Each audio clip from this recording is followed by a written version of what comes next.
Okay, we're back on our journey to a better you. Good morning. Hope everybody had a good week last week. We're actually on week 5, and I know like last week I said something about I thought that we were on week 3 going into week 4, so I didn't realize how quickly we are moving.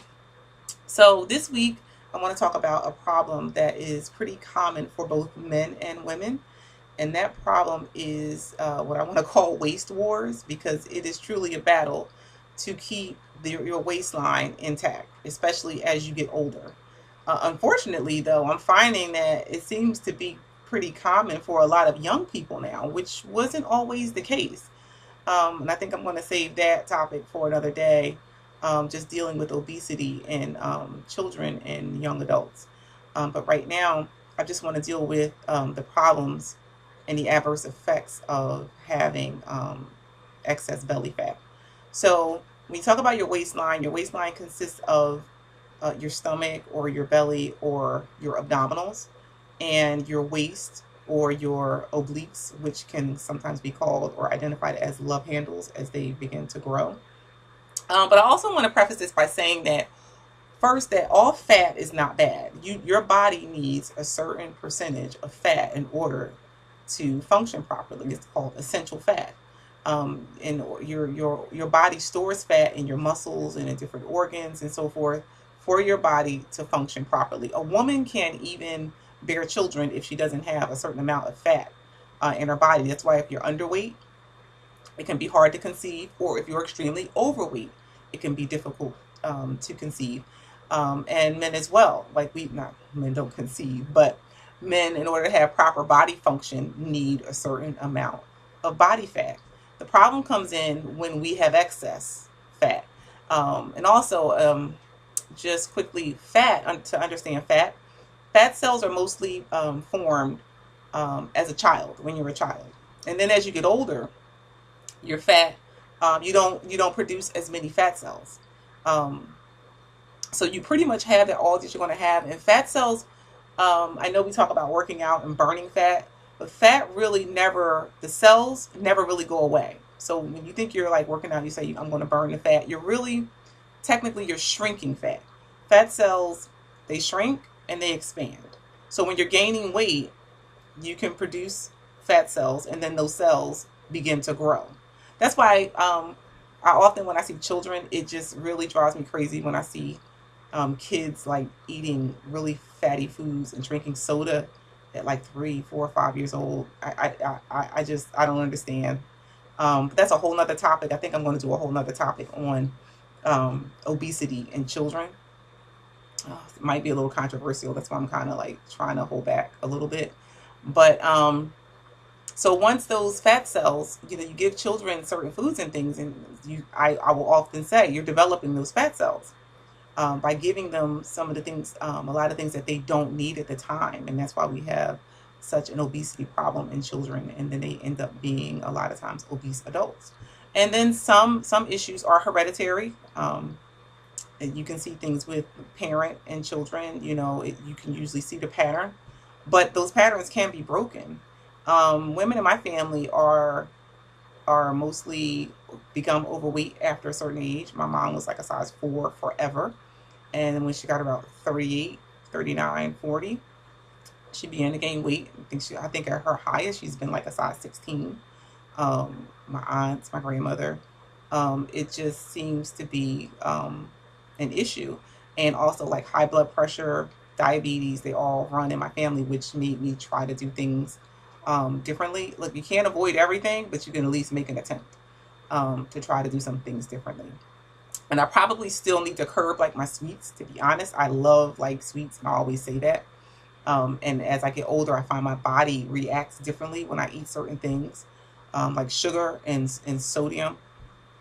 So, so there are benefits to fat, and then there are negatives to fat. So one of the biggest problems with fat around the belly, or what you can call abdominal obesity, is that it can cause the onset of diabetes, heart disease, and different types of cancer like pancreatic cancer, colon cancer.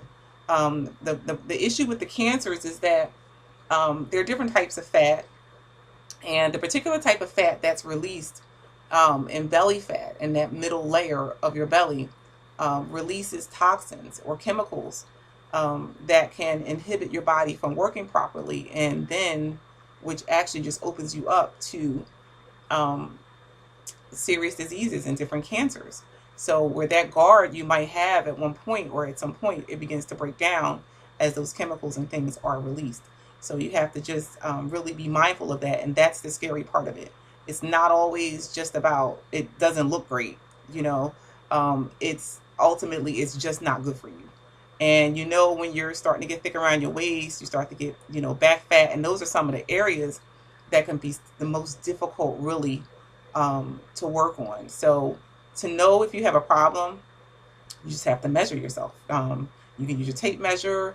You can do your BMI. The BMI is a great calculator, the BMI calculator, and I attached it to the post again.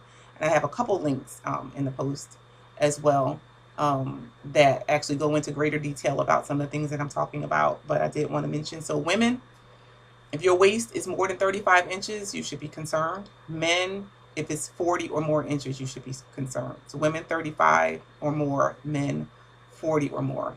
And then you can do your BMI calculator, which usually asks you for your height and your weight. And it pretty much gives you an estimate because it can't account for if you're muscular. If you're a muscular person, you're going to weigh more. And that's the other one of the things that you can do to help to if you have a problem with belly fat and the fat around your waist and your abdominals. One of the things that you can do is begin to work out and also incorporate weights into resistance training is great because it helps you to build muscle, and muscle burns more calories than fat. But the only thing is muscle weighs more. So when you talk about things like BMI, it's not always accurate because just because you weigh more doesn't mean it's necessarily fat. Also, to counter the issue or to begin to work on what you should, of course, go to the doctor. You should still be getting your blood test done to make sure you're not at risk somewhere and that you don't have problems that you're not aware of. And then in addition to that, you can eat more fiber-rich foods, more fruits, more vegetables. You want to cut out the processed foods. I know sometimes, we want a quick fix. And it's like, oh, I want to live my life and I want to eat what I want to eat. But it's like whatever you do now, and I keep saying it, whatever you do now will impact the condition that you're in later. And we're all going to age and we're all going to get older. So you have to consider, okay, you don't want to be old and you can't walk, or old and on tons of medications if you can avoid it. Some things you can't avoid. You can't predict what's going to happen tomorrow. Some things happen, but it won't be because you didn't try or make an attempt to live better and to do better. So in addition to your fiber-rich foods, I wrote some things down. You want to get sleep. It is so necessary to get proper sleep. I'm going to do another post just on sleep and the benefits of sleep, and if you're not getting enough sleep, the adverse effects of not getting enough sleep. Get moving. We already talked about that. Starting our workout routine and also doing exercises that work your abs and work your obliques and things are also beneficial. Remember your cleanse that helps clean your system out, clean your toxins out. That will help you in this area. And also stress. Stress is another major factor. You have to just, I think I put in my post, you have to get crazy people out of your life. People that cause you stress. Because stress can inhibit the healing process of your body. It releases cortisol, which is very adverse to your system. So you can work out and you can eat right all that you want. But if you have stress overwhelming your body, it's of no, the good things that you're doing to try to benefit your body will be of no effect. So you have to work on stress. You have to make sure you're sleeping. When you're sleeping, your body begins to heal and restore itself. So these are just a few things. This is a major thing though, belly fat.